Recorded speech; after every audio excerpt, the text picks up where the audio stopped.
Hi guys, hope everyone's okay. Welcome to another episode of the WWE podcast with Aiden Willis. It's been an eventful week. I don't know if you've seen the news, whether the news reaches you over in America or wherever you're listening to. The UK's actually been hit by 2 storms, a lot of rain, a lot of wind. So yeah, that's been exciting, I suppose. But, you know, this is what happens. It's the winter, we get through it, we troop on through, and we've got wrestling all week long. So, get into my podcast. I'm not going to do too much of a Raw and Smackdown review and an NXT review, because a lot of the other episodes tend to touch on this. So I'm going to sort of pick out the good bits and some of the developments that I'm seeing, some of the developments that I might want to see as well.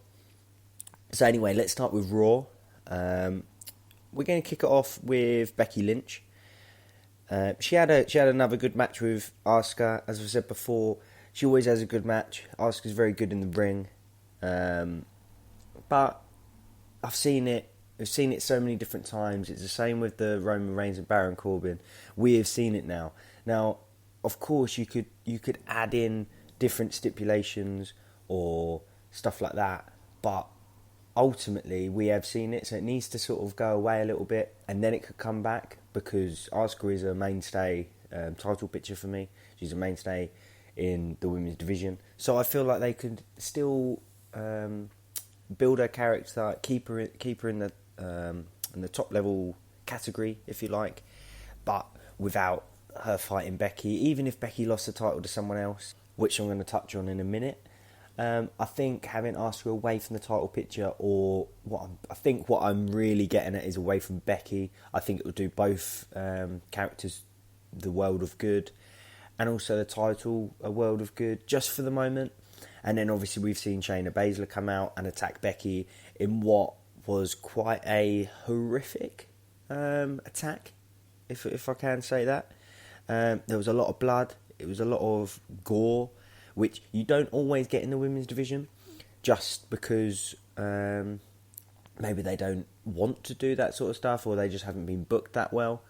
But really, although it was sort of like a horrible watch in a way, it was quite an intriguing watch, and I feel like it's built the women's division a little bit more, or especially that feud, because you don't normally get that stuff. That you tend to get the big spots. They start doing the ladder match spots, and you start getting them through the tables, and they start using weapons a lot more nowadays.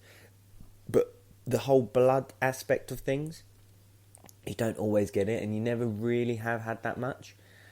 But if they're going to add that, and whether you want to say it's real or fake, and I've seen a lot of comments online saying how much blood there was and the colour of the blood and blah blah blah, and people are over-analysing that, but it was different, and that's what I liked about it. She took out the gum shield, Shayna took out the gum shield, bit Becky on the back of the neck, and well, there was just blood everywhere. It was in the back of her neck. She went to hospital, then she came out later and said that she's gonna find Shayna if she doesn't find her first, and that is a great feud. It's a great way to start the feud as well. Although there's been rumours about Shayna stepping up to the main roster for a long time now, I feel like it's a good time just before sort of WrestleMania, before Elimination Chamber, that sort of road up to the big pay-per-views. If they build it right, it could last until WrestleMania. I can sort of imagine someone else will get in as well. It could be a triple threat. I'm hoping it's probably not. I'm also hoping that along with the blood angle, because it's different, I'm hoping they might have a different stipulation match that we might not have seen in the women's division or in WWE for quite a long time. I mean, there used to be quite a few blood matches back in the day. Now that's first blood matches, so obviously the first person to bleed will lose the match. That might be an interesting stipulation to have, because we don't see that often anymore, and if really we don't actually see that any time at all. So I think that would be a good angle to sort of play on, and that would be sort of my prediction at the moment. I know they're trying to do different things with the women's division to make it exciting, make it popular, and I mean the title matches in the women's division are very, very popular. It's just the sort of mid card. I don't even go as far as calling them mid card. Unfortunately, they're sort of very lower card. The matches that aren't the title picture in WWE. But if they create that much popularity with the title pictures, hopefully the sort of the next ones down will start getting the airtime, getting the popularity, and it'll build the women's division even further than what it's already done, because it's done fantastic things recently, and it's only going from strength to strength. So after that, we had Matt Hardy adding to the Randy Orton and Edge build. It was a fairly good segment. I mean, it was predictable. I mean, Matt Hardy coming out in his old gimmick, which he's been doing a bit recently, in sort of almost squash matches. I didn't really like it, but it was good enough for what it was, just to build the feud a little bit more. I mean, the most interesting thing was what I've seen online after Raw went off air, is that he apparently did some sort of farewell, some sort of goodbye sort of speech to the crowd. I mean, this is obviously sparking rumours that he's leaving. Now, as I said in the last podcast, that he might be going to NXT or AEW. For me, I'd prefer him to go to AEW if he was going to go to either of them. And again, I think it probably would be AEW. Now, in no way, shape or form, I think that this off-air speech is the end of Matt Hardy. I think he's been confirmed for next week anyway, on Raw. I don't think he's going to be on Raw for long. I don't think his contracts last very long, so I don't think they're going to renew it. However, I don't think that's just a farewell speech. I think they might be building up to a farewell speech. I wouldn't be surprised if he has another one after Raw this week, and then however many weeks he has left with WWE, he sort of keeps doing it. For me, I like an actual retirement speech or a leaving speech, if that's what it was, to the crowd, because he's been such a legend, such a star. Not so much in the singles way for me. Of course, it's always been the Hardy Boys. And granted, they both had a great singles run separately, but they were always the Hardy Boys. So I think it would do it justice just to have a sort of speech, a sort of goodbye to the crowd properly. And really, I don't want him to keep coming out and just getting sort of beaten up. Obviously, he had a little bit of a success with Orton leading to that RKO. As I said, I think he is confirmed for next week, so we'll have to see. Hopefully, Edge returns next week, or at least has some sort of input, maybe from a vignette or video or something like that. But then again, they're building it perfectly. As I said last week, they are building this feud perfectly. So I'm not gonna input too much, because I don't really have any gripes. I don't really have any problems with what's going on at the moment. There's a big rumour of a potential return to help this feud, to build this feud until WrestleMania, because I think that's what they're aiming to do. So I'll bring that to you in the news part of my podcast. We had another match with Angel Garza. It was another great match. It was quick. It made him look strong. I quite like his finishing move, where he hooks both the legs over his and sort of jumps up and he plants them down along with him. It was different. I don't think I've actually seen that move before. Or if I have, I haven't seen that particular one. I've seen variations of it. Now, the thing with finishing moves for me, just going off on a little bit of a tangent, if you're not a big guy, if you're not a strong guy that could potentially do it against the bigger crop of superstars, I think you need one that you can also do, a bit like Rey Mysterio's 619. He could do that against anyone. He could do that against a Big Show, or he could do that against Angel Garza, for instance. He could do that in 205, but he could also do that against Brock Lesnar. Doesn't matter about the size. Where for Angel Garza's one, I think if he came up against a big superstar, like a big tall one or a big strong one, quite a large one, I'm not sure how that would pay off. That's the only thing. But then it depends what they're going to do with him. I like the character, so if he has a good run, if they continue to build his character and popularity, because he is getting good popularity at the moment, even though he's playing the heel character, and with Zelina Vega as well, they've obviously squashed the fact that they were in some sort of relationship, which is good, because we don't need another like manager, girlfriend, wife angle like they did with Lana.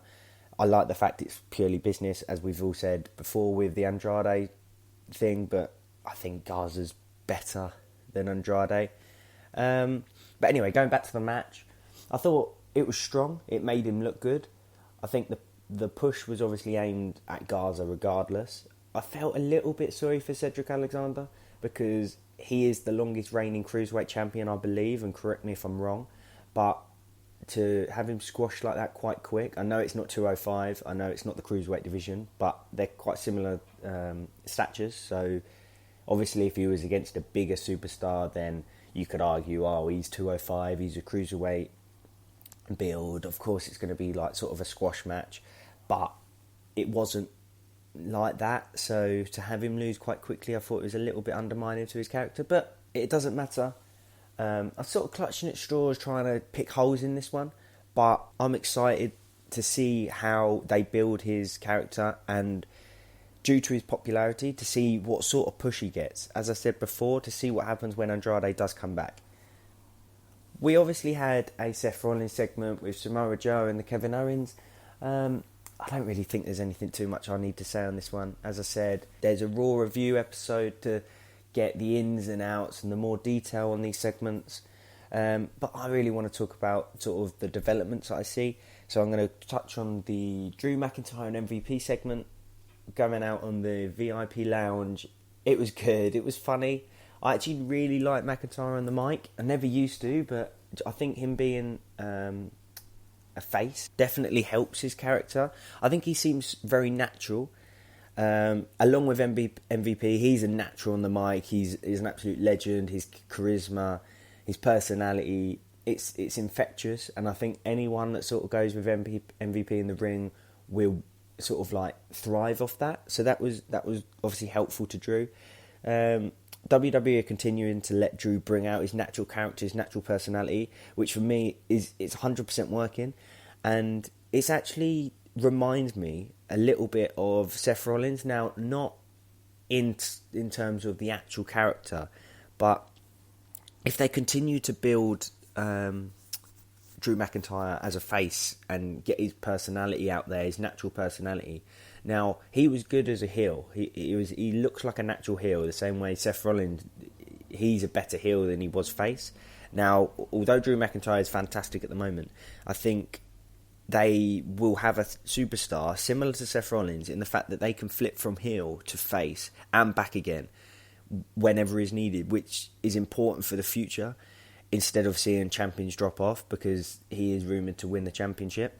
Now, you don't always need the title, as we've seen with Seth Rollins. It just adds that sort of longevity to the character, because once people are bored or people have had enough with the whole babyface sort of character, sort of personality, then Drew can flip it, become a heel, have a good run with that, and then sort of help someone out, become the face again, then turn. And that's what Seth Rollins is doing. It stops the crowd getting bored of you. I mean, as we've all seen with John Cena and recently Roman Reigns in the past, you can get a little bit bored with their babyface personas. So I think the heel face turns, it's natural. We've seen so many superstars do it in the past, and it just helps with that longevity. It helps with the popularity. Now, as I said, he's supposed to be beating Brock at WrestleMania. Now, Vince apparently has said that it's not set in stone that he will beat Brock Lesnar. Now, that's regardless of what the fans are speculating. It all depends on his performances, his popularity, how the fans are reacting, etc., etc. But I do think at this rate, everything he's doing, everything he's done, everything that they're probably going to continue to do, I think by Vince coming out and saying that is sort of a kick up the arse in a way, but a sort of a compliment in a way, to say, continue what you're doing, make sure you don't sort of drop off, and you will be champion. And that's good. I think everyone wants to see it. I think we all want to see it. And ultimately, it'd be fantastic to have a Brit as WWE champion. Then we had a segment on Smackdown. Now, it was Valentine's Day. They've been building this for ages. It's the Otis and Mandy Rose segment, having the little relationship, having that little bit of a flirt. They were obviously going on a date. They've been building this for weeks, and I'm not sure if anyone else cared that much, but the segment lasted minutes. Now, if you're going to build a segment for that amount of time and really sort of promote it on social media and these little adverts that you see on Smackdown, you can't have a segment that lasts literally minutes and then that is it. There's no other mention of it the rest of the show, really. That it's just almost pointless. They didn't need to have that build. I don't know if that got changed. I don't know if anything happened there, but I see where they're going. Obviously, Dolph Ziggler sat down with her. Otis is upset. I think, is this going to lead to a singles run? Although Tucker has come out and said like he's going to defend his brother, I can imagine him having a match with Dolph Ziggler first, and it'll probably build to an Otis match. But I just think, for me, the segment was a little bit of a letdown. It was a little bit of a shortfall. I don't really know what I was hoping for. I don't really know what I was expecting. But I was expecting a little bit longer than a couple of minutes. Dolph to sit down, Otis to stand there, drop the flowers, and he walks off. I expected at least a brawl in the restaurant or something like that. You know, something to really be like, oh, that's what they're going for. Not just what it was, really. We had Carmella, had a really, really good match with Bayley. Now, I'm sure if you listen to my podcast, you'll know that I'm not a massive fan of Bayley. I don't really like her as a champion. I never really have liked her characters. But it was a good match. It was a good in-ring match, and Carmella actually surprised me with this. I probably had forgotten how good she was in the ring, how much I like her in the ring, actually, because I wasn't very excited for the match. I thought she actually held her own, and actually in the match I was sort of hoping she'd win, not expecting her to win, but I actually want her to win now. And as I've said before, whoever beats Bayley, and I hope it's soon, that sort of pushes Bayley back. Even if Sasha comes back, which is sort of rumoured, but then it's a rumour that I don't really think has got too much weight behind it. But obviously Naomi came out after, and they had a little like head-to-head. So if it's Carmella that beats her and then has a feud with Naomi, or Naomi beats her and then has a feud with Carmella, I'd like that. And then even if Sasha Banks comes out and then Bayley becomes the sidekick of Sasha Banks. But I do think that the popularity of the match and the reaction the crowd gave, that I think that will change WWE's idea with the whole segment, the whole idea of Carmella being the champion, because she did have a little interview afterwards backstage saying that she promises she's going to win the title. Now, that doesn't always happen with these just sort of random matches. Now, I know she won the Fatal 4-Way to be like number one contender or have the match. So, but to have that little bit of a, like, I promise this is going to happen. For me, I actually saw that as a, right, WWE thought this match was popular. We're going to add it. We're just going to do this little interview to sort of like make the crowd's reaction a little bit more, to give the crowd a little bit more. I don't actually believe that was planned. But anyway, that's what I thought of the whole thing. Roman Reigns' mystery partner was Daniel Bryan. I thought that was good. I didn't know who I thought it was going to be. I was actually thinking it was going to be sort of a return, a legend. But I think I was sort of wishful thinking, as we all like returns, we all like sort of debuts, we all like legends. But I thought it was a good choice. It was a good match. It was a very, very strong match. Morrison is one of the few high flyers that I actually enjoy watching. I think some of the moves he's able to do, but he doesn't look small doing it, if you know what I mean. So it adds that believability to it, I think, which is why I probably prefer it. Then Baron Corbin came out and attacked Roman Reigns. Now, I actually think he's an absolutely born heel, an amazing heel, probably one of the best heels in the company at the moment. I just don't want to see him with Roman Reigns anymore. I don't need it anymore. We don't want to see it anymore. He could have a feud with Daniel Bryan. I think that would be a great build. He could have a feud. He's already done it with Braun Strowman, but even to bring that back. But I think Daniel Bryan is probably quite a good route to go to. Hopefully after this cage match at Superstar Showdown, hopefully this is the end of that feud, as I said in the last podcast. And then we'll see where Baron Corbin goes from here. I think he's naturally fantastic. He's always going to be good, regardless of what feud he's in. But hopefully he's still in the sort of like main event picture. I hope they don't drop him down to like mid-card with what they've sort of done with Braun Strowman. I'm a little bit disappointed. Even though he's won the title, they're still putting him in these sort of like mid-card matches. I think they could... I thought that when he was going to win the title, the Intercontinental title, I thought that would elevate the title. but it hasn't. It sort of kept it the same. Whether that's because Shinsuke Nakamura and Cesaro and Sami Zayn are sort of still in the sort of feud with Elias and that sort of picture. Whether he needs to just sort of like go away from all of them and get a new feud, get a new matchup, we'll have to wait and see. We had the Bray Wyatt segment, the Hulk Hogan segment. I thought it was absolutely pointless. Now, that might be a tough thing to say. It might not be a very popular thing to say, but I actually thought Hulk Hogan's segment was pointless. In the same way I thought the Goldberg segment was pointless. Although, obviously, that was building the feud. That was building towards a matchup at Superstar Showdown. So that was sort of understandable. But having Hulk Hogan there, he was obviously highlighting the fact that the NWO members will be in the Hall of Fame this year, before WrestleMania. Now, that makes sense to have a little vignette. Hulk Hogan's popular, he's an absolute hero, he's an absolute legend.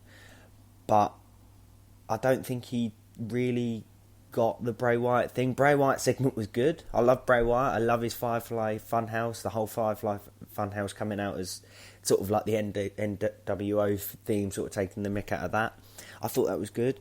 But I don't really understand Hulk Hogan's need for it. And then he's saying, I'll see you in Tampa. Like, it was just sort of quick and it sort of didn't mean anything.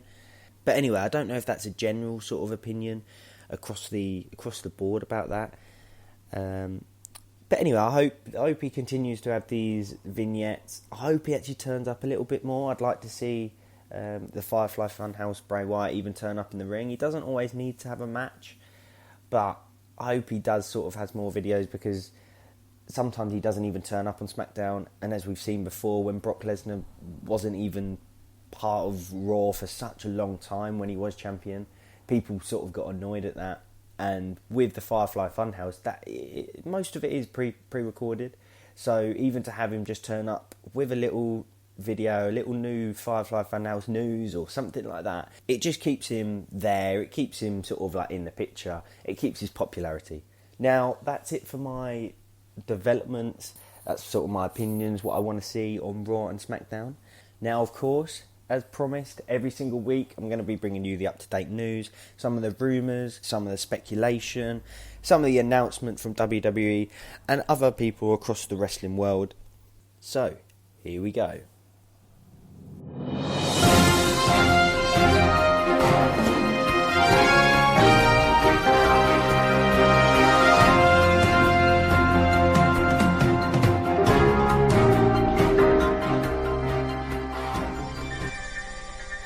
So it's been quite an interesting week in terms of news. I'm sure a lot of you have seen that WWE have actually signed Simone Johnson, which is Dwayne "The Rock" Johnson's daughter.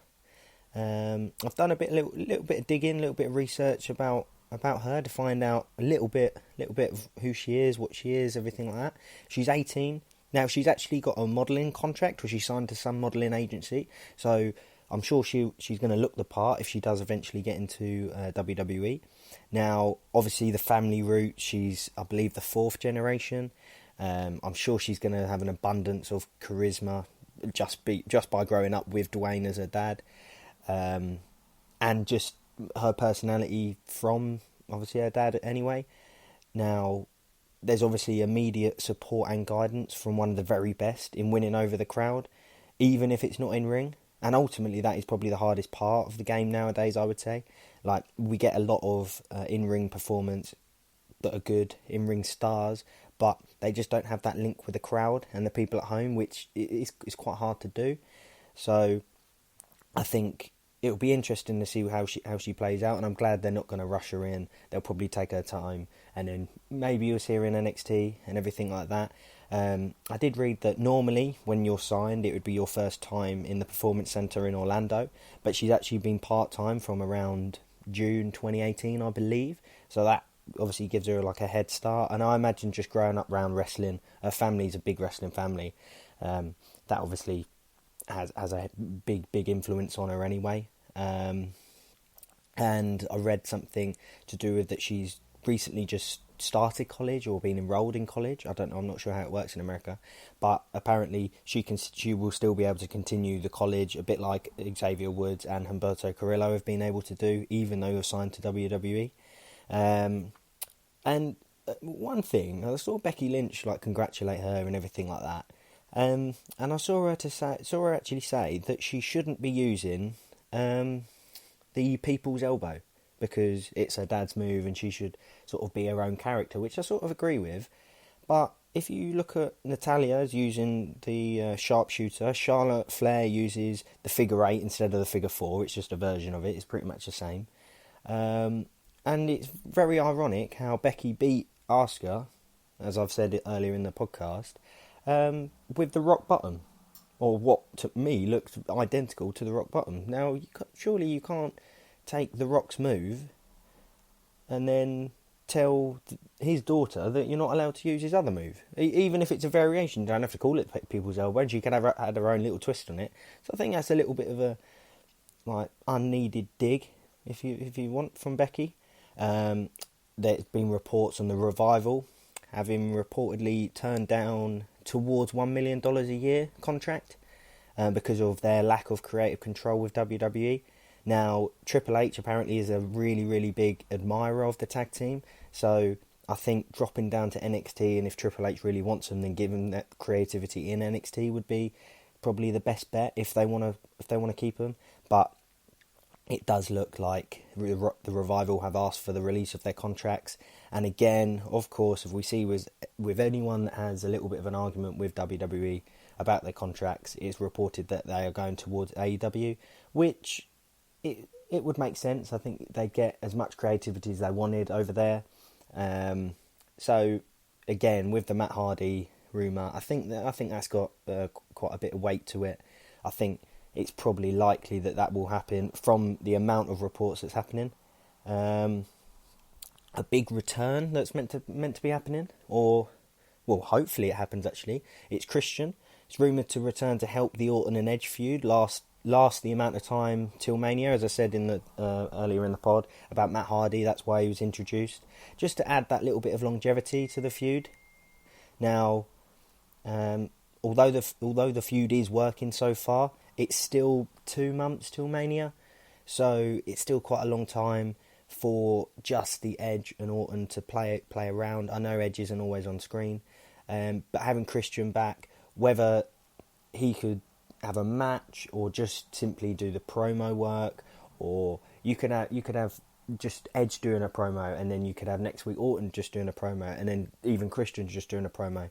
Now, Christian would add that little bit more to it through the history with both of them, and if he was cleared to be in ring, then you could have some sort of match up there, or even I'd actually go as far to say that he could be a special guest referee, whether that's at Mania or whether that's on Raw.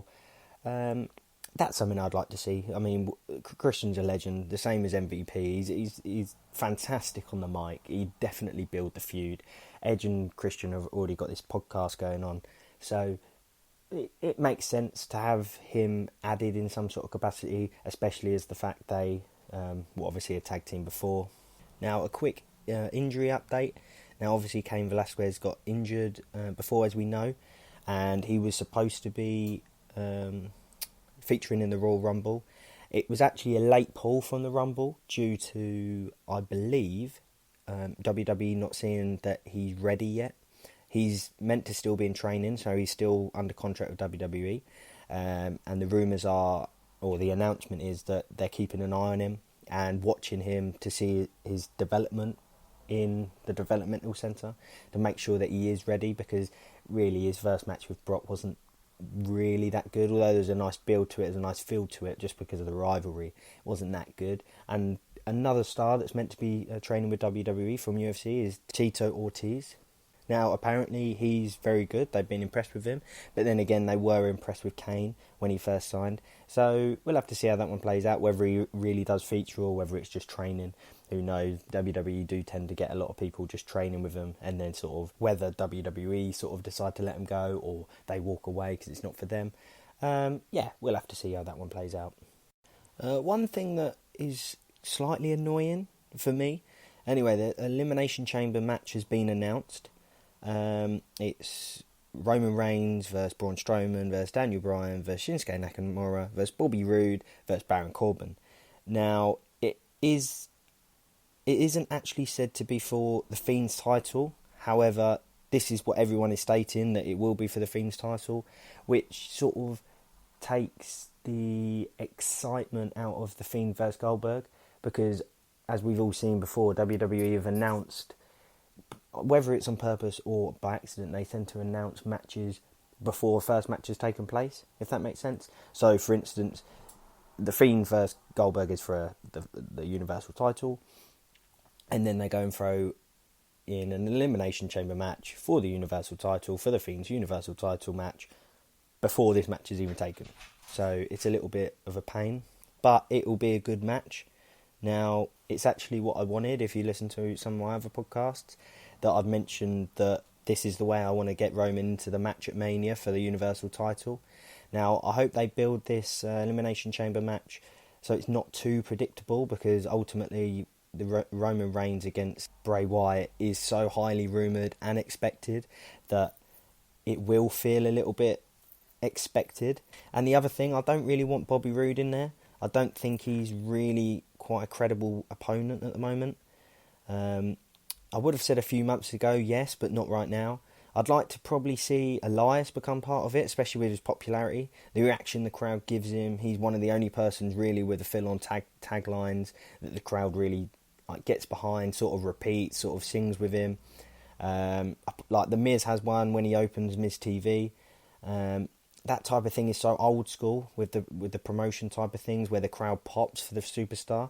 So I think Elias, maybe even Sheamus added to the match instead of someone. We'll have to see how that one plays out.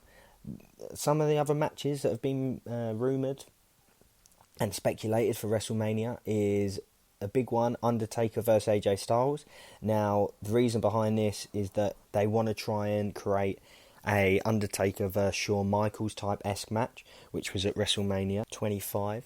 So whether that would really have the same reaction to it, because as we know, Undertaker's really not that great in the ring anymore, just due to age. I mean, nothing against him as a person or character, because he is probably my all-time favourite legend in everything. Now, to build the Phenom versus the Phenomenal is quite a good feel to it. It already sort of sells itself, and I think AJ Styles could probably take the bumps that Undertaker couldn't. But the only thing is, I'd want AJ Styles to win, just because he's a current star and obviously Undertaker isn't. So I feel like having AJ Styles lose, although it wouldn't be a massive loss and a massive dent to his record or run or whatever, now it just, for me, having a legend come back like that really isn't that good anymore, and then trying to beat AJ Styles, which in himself he's just as big, just as good as The Undertaker, and he's got that much history within wrestling, especially away from WWE. It's a lot more credible. Apparently John Cena's having a match. Now, these, I don't really feel like there's a lot of weight behind them. I feel like there's a lot of speculation, a lot of rumours. I think these will chop and change a hell of a lot in the road to WrestleMania, in the build-up. There's meant to be Goldberg or Wyatt having a match against John Cena, and then Roman Reigns fighting the other one. So obviously it was rumoured Roman Reigns versus Bray Wyatt. Now I'm seeing that there might be a Goldberg versus Roman Reigns in the Battle of the Spears, and then John Cena versus Wyatt. Now that would be a hell of a build-up, hell of a promo. Firefly Funhouse versus John Cena in the ring, as in promo work. That would be incredible in itself, and that's actually something I want to see, whether it's towards Mania or towards SummerSlam or just in general. Now, if Bray Wyatt could hold his own against John Cena in a promo work, in a battle, like they did with The Rock, like they did with Roman Reigns, like they did with AJ Styles, CM Punk, The Miz. Now, no one could hold their own against John Cena, in my opinion. So it'd be interesting to see if Bray Wyatt, the Firefly Funhouse, Bray Wyatt, could really match John Cena in a promo work. Whether that would happen, I don't really know. As I said, it'll be interesting to see what happens, because I've seen lots of other rumours saying that John Cena versus Goldberg will be like a battle of the legends. And now I'm also seeing that when John Cena returns on the 28th of February, that he's going to set up a feud with Elias, or not maybe a feud, not really a week-in-week feud, but a WrestleMania match with Elias, going back to last year's WrestleMania when he obviously came out as a Dr. Thugonomics and attacked Elias. Now, I wouldn't really read too much into these. I don't think there's too much substance behind any of them. I hope there are in the ones that I've just mentioned. But again, it's so early on. These names, just because they're legends, get thrown around willy-nilly, especially around WrestleMania, round Royal Rumble, all these speculated returns and everything like that. So we'll have to see. And of course, anything that I hear, anything I find out, I'll be bringing it to you weekly. So again, guys, thanks for listening. Give me a tweet, give me a DM, give me a message. It's at AidWrestle, AID Wrestle, and I hope you enjoyed the pod. You think you know me?